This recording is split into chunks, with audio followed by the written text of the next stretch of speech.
राम राम सभी को। मैं विवेक मलिक स्वागत करता हूं अपने YouTube चैनल पर आप सभी का। तो आज का सेशन आपका रहने वाला है केसों की स्टडी से संबंधित। जैसा कि आप सभी को पता है कि हम इस चैनल पर 2021 के महत्वपूर्ण वादों के बारे में चर्चा कर रहे हैं। इससे पहले 3 या 4 वादों के बारे में हम विस्तृत जानकारी ले चुके हैं। उसी घटनाक्रम में आगे बढ़ते हुए आज हम एक और आपका नवीनतम वाद लेकर आए हैं, जो कि आता है 2021 का। इसलिए इम्पोर्टेंट हो जाता है क्योंकि 2021 से पहले की जो प्रथाएं यहाँ पर चली हुई थी वो इसमें काफी विचलित करने वाली थी या काफी परेशानी खड़ी करने वाली थी। चलिए 1 मिनट का समय दीजिए।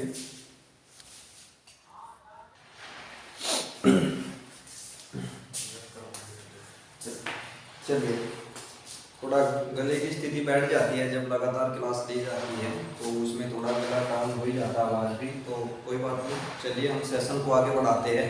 और सेशन आगे बढ़ाने के लिए हम आज के वाद का नाम आपको बताते हैं। आज हम जिस केस पर चर्चा करने जा रहे हैं वह है आपका imperial state versus Anil Patni.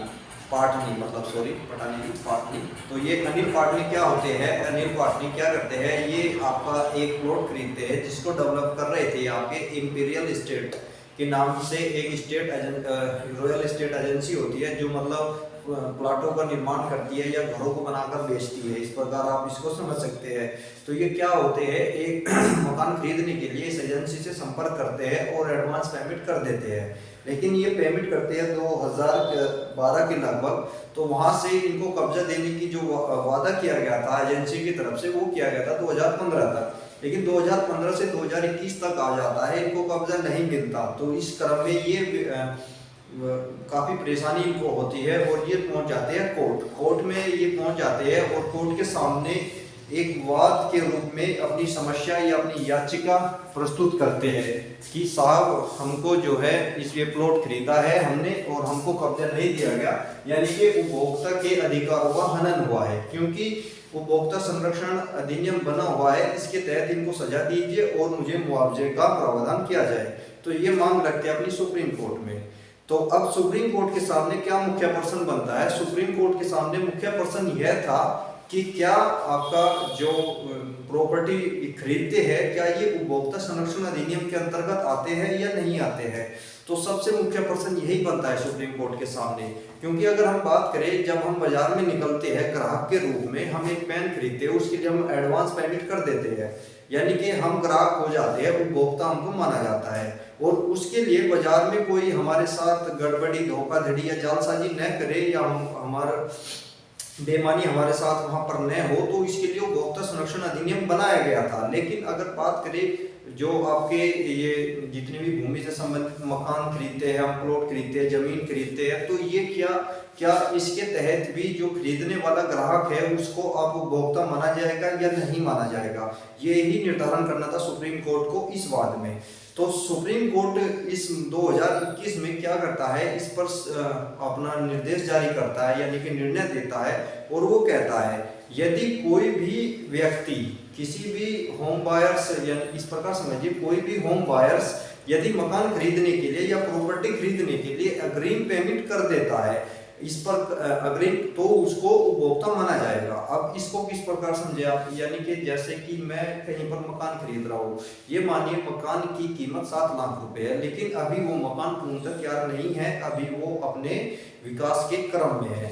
तो उसके लिए जो निर्धारित राशि 7 लाख रुपए, जो यहाँ पर ठेकेदार होता है, 7 लाख रुपए उसके द्वारा राशि उसकी निर्धारित की गई है, लेकिन वो राशि मैं पूरी पेमेंट कर देता हूं तो भी मैं आपका उपभोक्ता माना जाऊंगा। लेकिन अगर उस राशि का कुल 7 लाख का कोई भी हिस्सा मैं पे कर देता हूं, यानी कि 5,000, 10,000, 50,000, 1 लाख, 7 लाख, कोई भी राशि मैं एडवांस पे कर रहा हूं, तो इसका मतलब मैं उपभोक्ता माना जाऊंगा।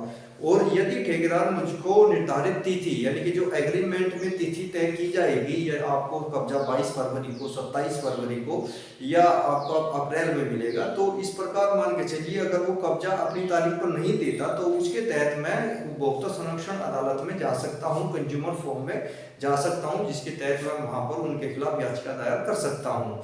तो इस प्रकार आप समझ गए होंगे ये पूरा मामला क्या था। चलिए अब इस वाद के कुछ फैक्ट लिख लेते हैं। आई होप ये सारी चीजें आप समझ गए होंगे। तो सीधा सीधा आज का जो वाद रहने वाला है, इंपीरियल स्ट्रक्चर बनाम अनिल पाटनी। तो आज का वाद है आपका इंपीरियल स्ट्रक्चर बनाम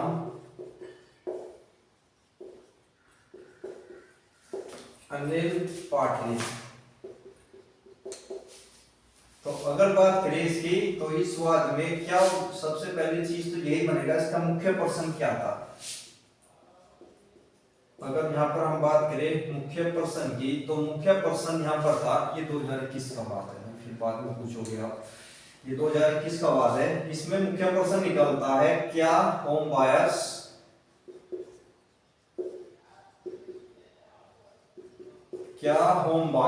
उपभोक्ता संरक्षण अधिनियम, क्या होम बायर्स उपभोक्ता संरक्षण अधिनियम के अंतर्गत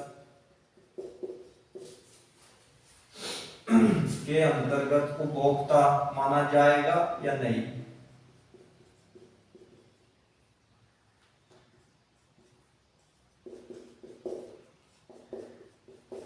तो इस मुख्य प्रश्न पर जो सुप्रीम कोर्ट निर्णय देता है, यानी कि अगर हम फैसले की बात करें,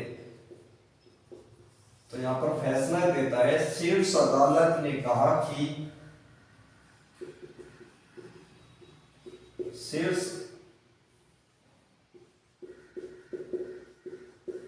शीर्ष अदालत ने कहा कि यदि होम बायर्स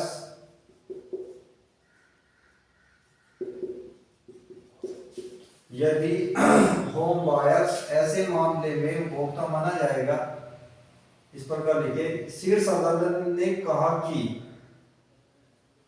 होम बायर्स ऐसे मामलों में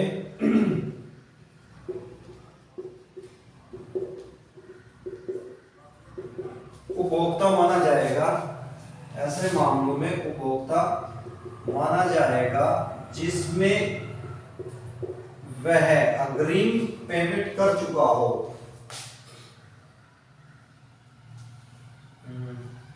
ऐसे मामलों में उपभोक्ता माना जाएगा जिसमें वह अग्रिम राशि जमा कर चुका हो।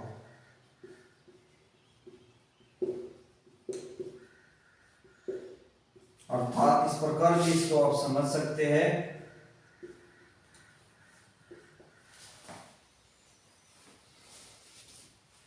इस प्रकार समझिए, आपको अग्रिम राशि जमा कर चुका हो, अर्थात होम बायर्स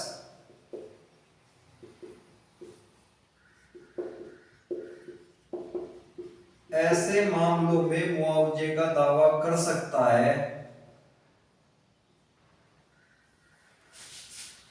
ऐसे मामलों में मुआवजे का दावा कर सकता है। होम बायर्स ऐसे मामले में मुआवजे का दावा कर सकता है जिसमें वह भुगतान कर चुका हो, जिसमें भुगतान किया जा चुका हो। ठीक है, तो आप समझ गए होंगे, यानी कि होम बायर्स होता है मकान को या प्रॉपर्टी को खरीदने वाला। अर्थात यहाँ पर अगर बात की जाए, प्रॉपर्टी जो खरीदने वाला होता है, यदि वो पेमेंट कर चुका है तो वो मुआवजे का हकदार होगा, यदि उसको समय पर आपका कब्जा नहीं मिलता। दिख नहीं रहा यार, छोटा।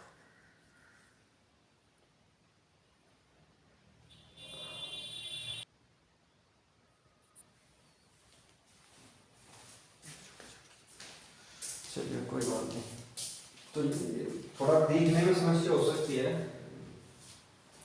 फिर भी मैं सारी कहानी आपको बोलकर भी बता चुका हूँ। अगर आपको नोट्स बनाने हैं आप उसको लिख सकते हैं, लेकिन नोट्स बनाने के लिए आप इतना सब कुछ मत लिखा करिए, अपने शॉर्ट नोट्स बनाइए। यानी कि आप क्या करेंगे, केस का नाम गिरा, मुख्य पर्सन वहां से गिरा और फैसला उसमें क्या आया सुप्रीम कोर्ट का। ये तीन चीजें महत्वपूर्ण होती है आपके एग्जाम की दृष्टि से किसी भी केस के बारे में। यानी कि इस केस जो कोई भी केस यहाँ पर डिस्कस किया जा रहा है, हालांकि मैं पृष्ठभूमि उसकी बताता हूँ सारी की सारी, क्योंकि हम एक क्लास में एक ही बात को डिस्कस कर रहे हैं तो उसके बारे में संपूर्ण जानकारी देना मेरा कर्तव्य बन जाता है। लेकिन आप इतनी सारी चीजें मत लिखिए, पता चले कि एक ही केस में आप एक पन्ना भरते जा रहे हैं। इस प्रकार 500 या 1000 केसों में तो आप काफी नोट्स बना लेंगे। तो आपके लिए सिंपल इतना ही है कि आप नाम लिखिए केस का, मुख्य पर्सन लिखिए उसका, सुप्रीम कोर्ट का फैसला लिखिए। और यदि कहीं कहीं केस पर मैं बता देता हूं कि इसमें 3 जजों की पीठ थी या 7 जज की, उनके नाम भी मैं बताऊंगा क्योंकि वे मुख्य महत्वपूर्ण विवादों में आ जाएंगे, तो वे भी आप लिख लीजिए। वरना इतने सब कुछ मत लिखिए। इस प्रकार लिखिए इंपीरियल स्ट्रक्चर बनाइए और इसमें सुप्रीम कोर्ट का सीधा निर्णय लिखिए। आपको इतनी बड़ी लिखने का नहीं है जरूरत। अगर हम यहाँ पर फैसले का निष्कर्ष निकालते हैं, यानी कि इसकी हम यहाँ पर निष्कर्ष करें व्याख्यान के आधार पर इसके, तो यहाँ पर निष्कर्ष क्या निकलता है, ये निकलता है आपका डेवलपर्स व होम बायर्स समझौते के अनुसार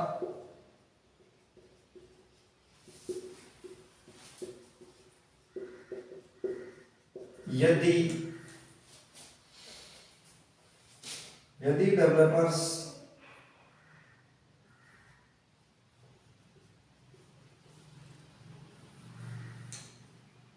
निर्धारित तिथि पर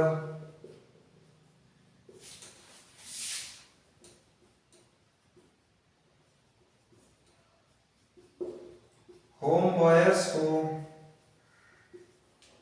कब्जा नहीं देता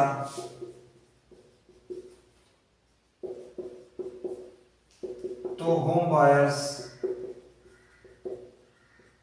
उसके विरुद्ध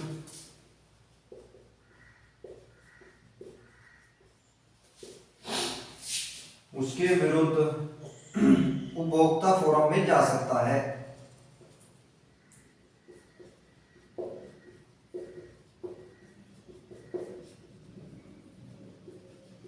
चलिए, तो आपका ये केस पूरा हो गया, आप समझ भी गए होंगे इसमें क्या मामला था। इसमें मामला सीधा सीधा होम बायर से संबंधित था, यानी कि जो भी आपके घर प्लॉट खरीदते हैं वे भी उपभोक्ता फोरम में जा सकते हैं बशर्ते वे एडवांस पेमेंट उसके लिए कर चुके हो और निर्धारित तिथि जो कि एग्रीमेंट में मेंशन होती है दोनों की, वो निकल चुकी हो। इन दोनों क्राइटेरिया को पूरा अगर कोई व्यक्ति करता है तो वो उपभोक्ता संरक्षण अधिनियम के तहत उपभोक्ता फोरम में जा सकता है, जिसके तहत वहां पर वो याचिका दायर कर सकता है।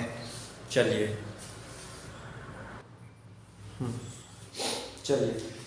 ठीक है, फिर आज के सेशन को यहीं तक रखते हैं। इसके अगले सेशन में एक और बात को लेकर आते हैं और उस पर भी चर्चा करते हैं। वो बात आपका या तो उम्मीद है रचना से संबंधित है।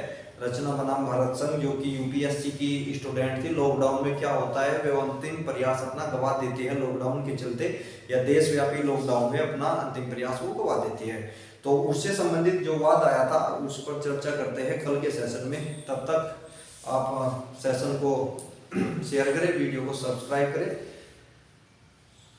चलिए ठीक है, फिर मिलते हैं कल के सेशन में। Thank you. जय भारत।